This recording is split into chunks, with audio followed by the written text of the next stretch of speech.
नमस्ते दोस्तों, आप देख रहे हैं कर्पूरी ज्योति लाइव।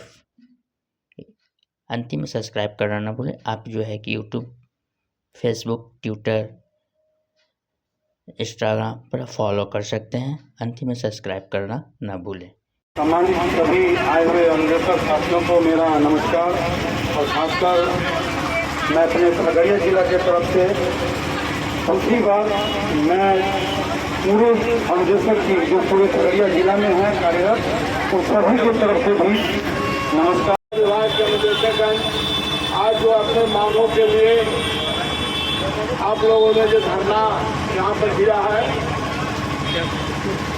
मैं सरकार से प्रार्थना पूर्वक कहना चाहता हूँ कि आप लोग का जो डिमांड है, जो मांग है, सरकार उस पर विचार करे और जो पद पर आप लोगों को रखा गया था और फिर स्वास्थ्य विभाग के पद पर आप लोगों को जो कार्यान्वित किया गया है और आप लोग का जो वेतन बकाया है, मैं उसके संबंध में सरकार से अनुरोध करता हूँ कि आप सभी लोगों का वेतन भुगतान किया जाए। हंसकालिक जो किया गया है उससे इन लोगों का कहना है कि हम लोग को पूर्णकालिक रूप से रखा जाए और सरकार का एक अंग बनाया जाए। मैं इसका सरकार से इसके प्रति भी सहानुभूतिपूर्वक विचार करने का आग्रह करता हूँ।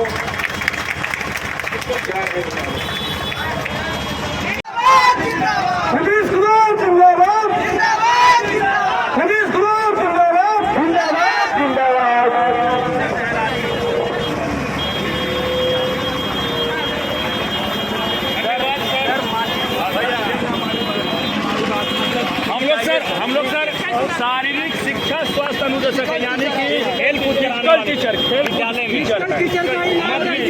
8,000 वेतन है। स्वास्थ्य विभाग से हम लोग को कोई मतलब नहीं, हम लोग शिक्षा विभाग, खेल टीचर है हम लोग। और हम लोग पुराने टीचर को 40,000 मिल रहा है, फिजिकल टीचर को। हम लोग बीपीएड, एमपीएड, एसटीटी पास करके आए हैं। सभी मौजूद है शारीरिक शिक्षक, क्या लगता है, उम्मीद है सरकार ने आग्रह किया है कि भाई लोग के प्रति विचार किया जाए। 2 वर्षों से सर ये लोग जो है फिजिकल टीचर के रूप में इन लोग का बहाली हुआ है, इन लोग को रखा जाए। पूर्णकालिक वेतन है उस पर इन लोग को गंभीरतापूर्वक सरकार को विचार करना चाहिए। इन लोग का 8,000 वेतन है, 8,000 से इन लोग का मांगे कि 22,000 हो जाए, नहीं तो कम से कम एक व्यवहारपूर्ण तरीके से जितना खर्च होता है वो देखिए, वो सरकार की नीति है, सरकार क्या करेगी इस पर सरकार को सोचना है। लेकिन हमने इनके पक्ष में अपना जो बात मुख्यमंत्री से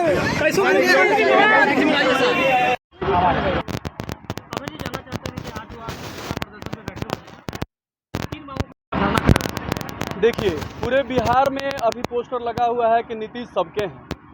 आप लोगों को जानकारी होगा ही, क्योंकि 2 वर्षों से हम लोग लगातार अपनी मांगों को सोशल मीडिया के माध्यम से हो या फिर बहुत ही पटना में इस गर्दनी बाग में बैठने का हो या फिर अपने विधायक, सांसद, एमएलसी सभी से मिलने का कार्यक्रम हो, सभी के माध्यम से हम लोगों ने बताया है कि हम लोगों का जो वेतन है मात्र 8,000 रुपया है और 60 साल की नौकरी है।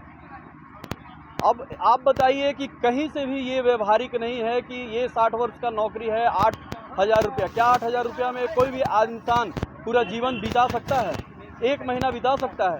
नहीं। सभी अपने घर से 100, 200, 300 किलोमीटर दूर जाकर ज्वाइन किया। ऐसा नहीं है कि सभी लोग अपने ब्लॉक में ज्वाइन किए हैं।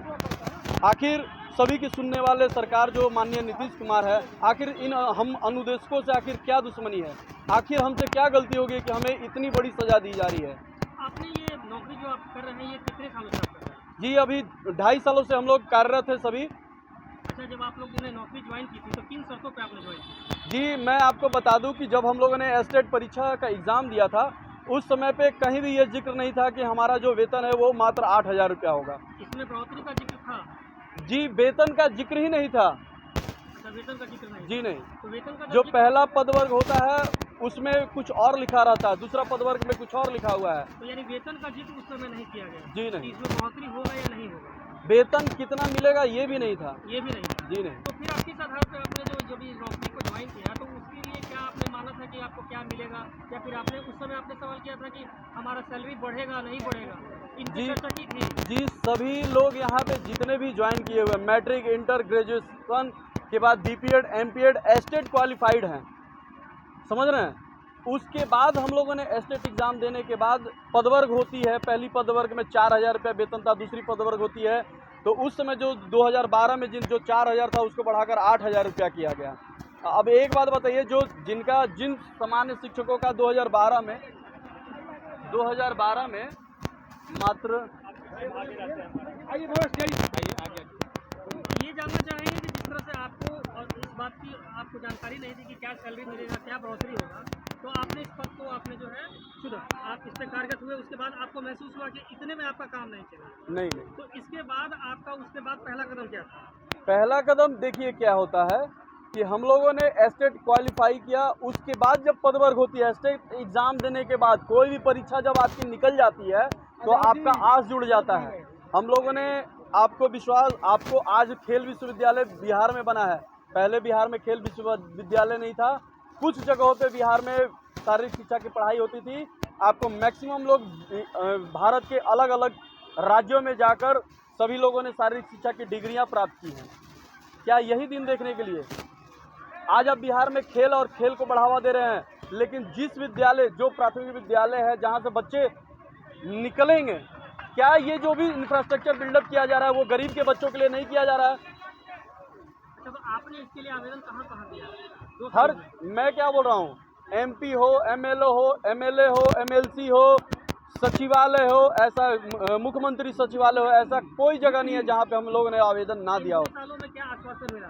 कहीं से अभी हमें कुछ नहीं आश्वासन मिला है। आप कितना चाहते हैं कि आपकी कम से कम कितनी जो है महीना तनख्वाह होना चाहिए? जी, हमारी आहर्ता सामान्य है और पूर्व में बहाल जो शारीरिक शिक्षक है उनमें हमें समायोजित किया जाए, समान शिक्षकों की तरह हमें भी ट्रीट किया जाए। घर परिवार समाज में जिस प्रकार आज हमें जिल्लत भरी जिंदगी जी रहे हैं उससे हमें मुक्त किया जाए। जैसे कि समाज शिक्षा की बात करें तो वो लोग तो बीएड करते हैं, फिर उसके बाद एग्जाम देते हैं, तो वो इन सब प्रक्रिया से तो आप लोग गुजरे नहीं हैं। मैं कब से यही बोल रहा हूँ, बीपीएड जो डिग्री है वो बीएड के इक्विवेलेंट है।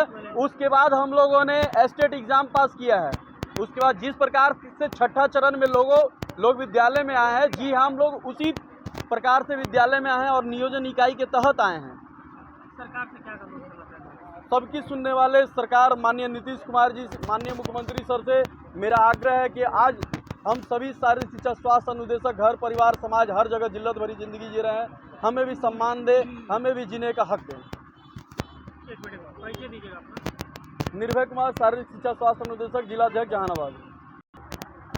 जिस तरह से आज आपने बैठक की है, 2 सालों से लगातार आप लोग बैठक कर रहे हैं, लेकिन इसके बाद भी जो है कहीं भी सरकार आपकी बात को सुनने नहीं है, तो अब आगे क्या प्रक्रिया होगी? इस धरना के बाद अगर सरकार नहीं मानती है तो आगे क्या करें? देखिए, हम लोग आज से नहीं, हम लोग 2022 में हमारी नियुक्ति हुई है। 2022 से हम लोग लड़ रहे हैं। उसी समय से जब हमारी बहाली हुई तो हमको वेतन 8000 रुपये निर्धारित किया गया, जो कहीं से उचित नहीं है। एक मजदूर का मिनिमम जो वेतन होता है, मजदूरी जो होता है, वो भी नहीं है, उससे भी कम है। हमारा मजदूरी है 200 मात्र 66 रुपया, और एक आज के डेट में एक कुशल मजदूर का जो मजदूरी है 500 से भी ऊपर है। अभी आप सोच सकते हैं, कल्पना कर सकते हैं कि एक शिक्षक को ये मजदूरी दिया जा रहा है, ये वेतन दिया जा रहा है, कहीं से उचित नहीं है। और ये हमको नहीं लगता है किसी देश के कोना में, किसी भी राज्य में इस तरह का कहीं होगा। जबकि हमारी जो बहाली हुई है, बिहार सरकार के नियम है, उसका नियमावली है, उसके मतलब एकदम नियम के संगत हुआ है। उसमें हम लोग का परीक्षा लिया गया, हम लोगों से स्टेट परीक्षा हम लोग पास किए। परीक्षा लेने के बाद हमारी नियोजन इकाई से हमारी बहाली हुई। जैसे सामान्य शिक्षक की बहाली होती है उस तरह से हमारी नियोजन इकाई से बहाली हुई। हम लोगों ने जा करके नियोजन इकाई में अपना फार्म डाला। हम लोग अभी हमें जाना था कि धरने के माध्यम से आप क्या चाहते हैं? देखिए, इस धरना ये तो धरना हम लोग कई बार दे चुके हैं। धरना का मेरा मकसद यही है कि हम लोग अब यही चाहते हैं कि हम लोग हम लोग को एक सम्मानजनक वेतन हम लोग को मिल जाए, जिससे देखिए उम्मीद हम वो नहीं कितना कहेंगे, हम यही चाहेंगे कि जो पूर्व से शारीरिक शिक्षक बहाल हैं उसी में हमको समायोजन करते हुए और हमको एक सम्मानजनक जो वेतन दिया जा रहा है उन लोगों को, वही वेतन हमको मिलना चाहिए, जिससे कि मेरा बाल बच्चा, परिवार, माता पिता सबका और मेरा काम मतलब कि पूर्ण भरोसा चल सके, ये हम चाहते हैं। परिचय दे दिया आप। मेरा नाम हुआ कृष्णकांत दुबे और मैं बक्सर जिला से हूँ जी। ये जो सीधी सी बात जो है, यहाँ पे दो डिमांड आ रही हैं आप लोगों के सामने से। अगर सरकार इसमें से किसी एक डिमांड को अगर मानना चाहे तो किसको लेकर के आप आगे बढ़ना चाहें? देखिए, तत्काल मेरा जो वेतन विसंगति अभी तत्काल है, मुद्दा तो अनंत है और वो हमारे 60 साल जब आयु होगी तब पर भी हम कुछ न कुछ मांग करते रहेंगे। लेकिन अभी तत्काल मेरी इस महंगाई में ये 8,000 ना सुनने में अच्छा लगता है, ना किसी को सुनाने में अच्छा लगता है। अगर इस महंगाई में अगर मेरा वेतन कम से कम 32,000 रहता तो मैं यह अभी धरना जुलूस नहीं निकालता। आप लोग ही समझिए, मेरी बहाली अगर थोड़ा लीगल में जाइएगा, कानूनन में, तो कानूनन मेरी बहाली और शिक्षक की बहाली, सामान्य शिक्षक और मेरी बहाली दोनों का एक कानून बना था 2012 में। जब 2012 में कानून बना तो उस समय अगर वेतन की जहाँ तक बात आई, नियुक्ति प्रक्रिया तो वो भी टेट दे के आते हैं, हम लोग भी पात्रता परीक्षा देखा है और ऑल इंडिया वो भी थे, मैं भी ऑल इंडिया हूँ। लेकिन कहने का मतलब है उनका उस समय जो वेतन था, सब साथी से पूछा जाए, उन लोगों का 6,000 था तो हम लोग का भी 4,000 था। लेकिन अगर अंशकालीन ही रखा गया था उस समय के लिए तो ठीक है, तो हम लोग 4,000 उस समय 2012 के महंगाई में, तो मेरे साथी सामान्य शिक्षक का भी 6,000 था। तो हम समझ सकते हैं चलो 12 साल पहले चल सकता था। लेकिन अभी 12 साल बाद उस मेरे साथी का जो सामान्य शिक्षक थे उनका वेतन 48,000 है अभी, यानी 8 गुना। तो मेरा भी तो कम से कम 32,000 होनी चाहिए। अगर ये होती तो हम ये धरना नहीं करते। परिचय दे दीजिए अपना। मेरा नाम भवेश कुमार, जिलाध्यक्ष खगड़िया जिला। आप कुछ बोलना चाहिए?